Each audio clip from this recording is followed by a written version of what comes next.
Hajime Isayama est probablement l'un des mangaka les plus mystérieux de sa génération. Contrairement à la plupart des auteurs d'aujourd'hui, il est presque totalement absent des réseaux sociaux. Pas de compte Twitter officiel, très peu d'interviews et presque aucune prise de parole en dehors de son œuvre. Bref, Isayama a toujours préféré rester dans l'ombre. Mais en faisant des recherches pour une vidéo, je suis tombé sur une histoire dont j'avais absolument jamais entendu parler. Une histoire qui commence avec un simple compte Twitter et qui va rapidement devenir beaucoup plus étrange. J'ai donc décidé de vous la raconter.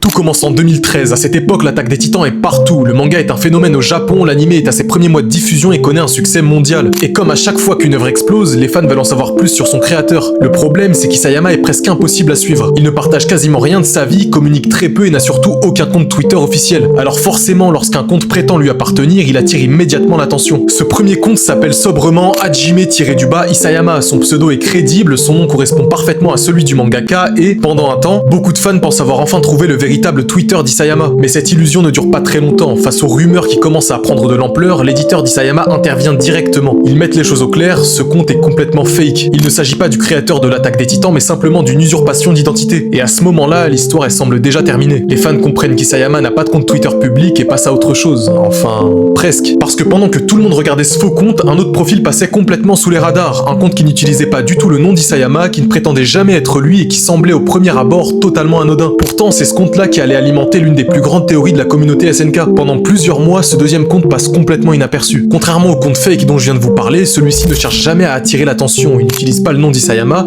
n'affiche aucune photo permettant de l'identifier et ne prétend à aucun moment être le créateur de l'attaque des titans. Donc à première vue, c'est un compte Twitter comme il en existe des millions. Alors pourquoi est-ce qu'on en parle encore aujourd'hui? Eh bien, parce qu'au fil du temps, plusieurs internautes commencent à remarquer des détails particulièrement étranges. Le premier concerne les personnes que ce compte suit. Parmi ces abonnements, on retrouve plusieurs personnes directement liées à l'attaque des titans. Des assistants, des éditeurs et d'autres professionnels gravitant autour du manga. Sur le moment, ça ne prouve absolument rien. Après tout, n'importe quel fan peut suivre des membres de l'équipe de production. Mais ce qui intrigue davantage, c'est que certains de ces professionnels suivent également ce compte en retour et échangent parfois avec lui de manière tout à fait naturelle, comme s'ils connaissaient déjà son propriétaire. Et là encore, impossible d'en tirer une conclusion, ce n'est qu'un indice parmi tant d'autres. Puis un deuxième élément attire encore l'attention. À plusieurs reprises, des internautes affirment que certaines photos liées au travail d'Isayama ou à la production de l'attaque des titans apparaissent d'abord sur ce compte avant d'être publiées sur son blog officiel ou relayées ailleurs. Encore une fois, faut rester prudent. Beaucoup de ces observations reposent sur des archives et des captures d'écran vieilles de plusieurs années, et il est aujourd'hui difficile de toutes les vérifier indépendamment. Mais malgré tout, l'accumulation de ces coïncidences commence à alimenter une théorie de plus en plus populaire, et si ce compte appartenait réellement à Hajime Isayama? Cette théorie prend tellement d'ampleur que des internautes décident de mener leur propre enquête. Ils passent au crible les abonnements du compte, ses interactions, les photos qu'il publie et même la façon dont il écrit. Petit à petit, ce qui n'était au départ qu'une simple rumeur commence à ressembler pour certains fans à un véritable puzzle. Et c'est à ce moment-là que le nom de ce compte commence à circuler partout sur les forums. Il s'appelle Migiteo... Bref, je sais pas comment on le dit, je vous le mets à l'écran. Et à partir de ce moment-là, deux camps commencent à se former. D'un côté, ceux qui pensent qu'il ne s'agit que d'un simple passionné de l'attaque des titans, après tout, suivre des assistants et des éditeurs ne prouve absolument rien. Et les quelques captures d'écran qui circulent à l'époque sont loin d'être suffisantes pour identifier le propriétaire d'un compte Twitter. Mais de l'autre côté, certains internautes sont persuadés qu'il ne peut s'agir que d'Hajime Isayama. Mais alors pourquoi? Eh bah parce qu'au fil des mois, les coïncidences continuent de s'accumuler. Encore une fois, aucun de ces éléments ne constitue une preuve irréfutable. Mais lorsqu'on les rassemble tous, il devient plus facile de comprendre pourquoi autant de personnes ont fini par croire à cette théorie, au point que certains forums japonais commencent à considérer presque comme une évidence que @Migiteo est le véritable compte personnel d'Isayama. Pendant plusieurs mois, cette théorie reste essentiellement confinée à une partie de la communauté. Le compte continue de publier normalement, les fans continuent de spéculer et rien ne laisse encore présager de la polémique qui va suivre. Jusqu'à ce qu'un jour, des internautes décident de fouiller dans ses anciens tweets. Et ce qu'ils vont y découvrir va complètement changer la perception de ce compte. En quelques jours, une simple théorie de fans va quitter les forums spécialisés pour se retrouver au cœur d'une véritable controverse. Et cette fois, ce ne sont plus seulement les fans de l'attaque des titans qui s'y intéressent. En fouillant les anciennes publications du compte, plusieurs internautes tombent sur des captures d'écran qui vont rapidement faire le tour d'internet. Ces messages abordent un sujet qui n'a, à première vue, aucun rapport avec l'attaque des titans, les relations entre le Japon et la Corée. Et pour comprendre pourquoi cette affaire a pris une telle ampleur, il faut revenir un instant en arrière.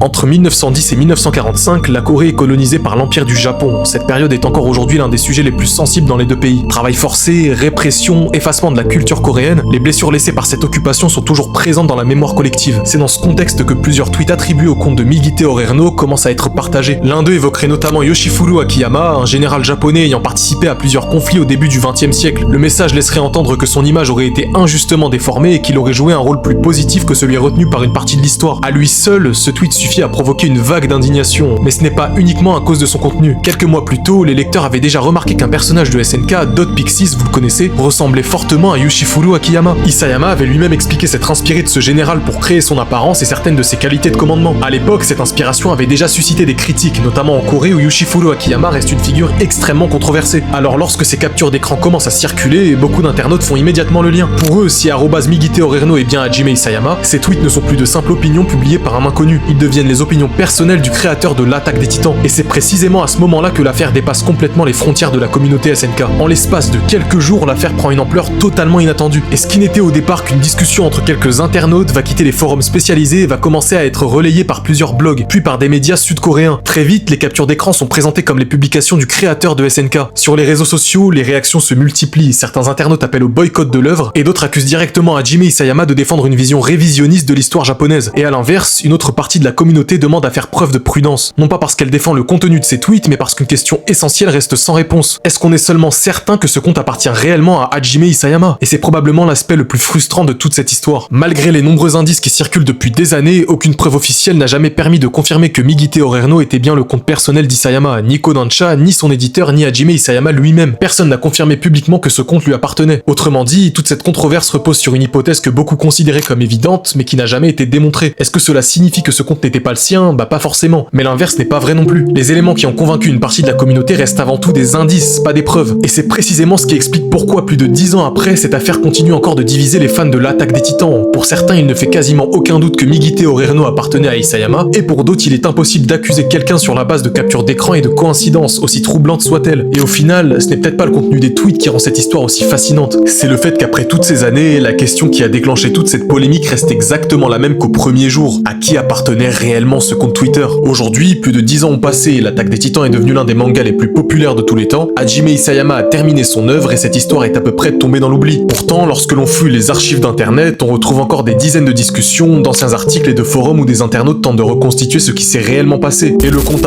@Migite Orerno, lui, est toujours au cœur des débats. Pour certains, les indices accumulés au fil des années sont trop nombreux pour être une simple coïncidence. Et pour d'autres, aucune enquête aussi détaillée soit-elle ne peut remplacer une confirmation officielle. Et c'est probablement ce qui rend cette histoire aussi fascinante. Parce qu'au fond, il ne s'agit pas seulement d'un mystérieux compte Twitter, c'est un parfait exemple de la manière dont une rumeur peut grandir sur internet. Au départ, il n'y a que quelques captures d'écran et quelques coïncidences, puis les internautes commencent à enquêter, les théories se multiplient, les médias reprennent l'information, et en l'absence de réponse officielle, chacun finit par construire sa propre version de l'histoire. En préparant cette vidéo, je pensais simplement raconter une anecdote méconnue sur Hajime Isayama, et au final, je me suis surtout retrouvé à explorer un véritable morceau d'histoire d'internet, où il est parfois très difficile de distinguer les faits des suppositions. Alors est-ce que @Migite Orerno appartenait réellement à Hajime Isayama? La vérité, c'est qu'on n'en saura jamais rien. Et c'est justement cette absence de réponse qui explique pourquoi cette affaire continue de fasciner autant les fans, même plus de 10 ans après. Et si vous avez connu cette époque ou si vous avez d'autres informations sur cette histoire, n'hésitez pas à me les partager en commentaire. Je serais curieux de voir si certains d'entre vous se souviennent de détails qui ont disparu avec le temps. Bref, en tout cas, si vous avez aimé cette vidéo, n'hésitez pas à me le faire savoir en commentaire. Et sur ce, on se dit à la prochaine.